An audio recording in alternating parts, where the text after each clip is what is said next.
សួស្តីបងប្អូនលើមកប្រាប់បងប្អូនរបៀបពិធីមើលលុយខ្លាយតាមអ្វីដែលខ្ញុំចេះ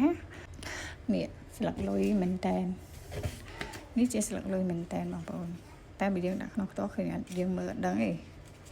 តែបើយើងកាន់មួយស្លឹកចេះយើងមើលដឹងបងប្អូននេះវាសម្គាល់លើវារត់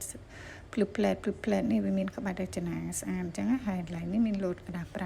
50000 ហើយនេះបើយើងចាំងទៅយើងឃើញរូបសម្ដេចតា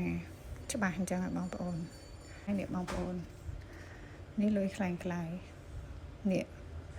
វាលោតមកវាក្បាច់វាដូចអត់នេះទេ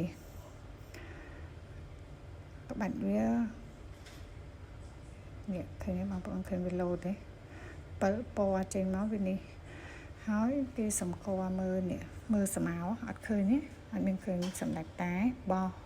ស្លឹកខ្លះវាមានតែក៏រូបអត់ច្បាស់ដែរហើយរូបអាក្រក់គឺអត់ដូចគ្នាទេហើយបើពណ៌វិញគឺវារៀងស្លេកជាងអញ្ចឹងណាហ្នឹងតាមអ្វីដែលខ្ញុំដឹងប៉ុន្តែនេះហានេះអត់ប្រែ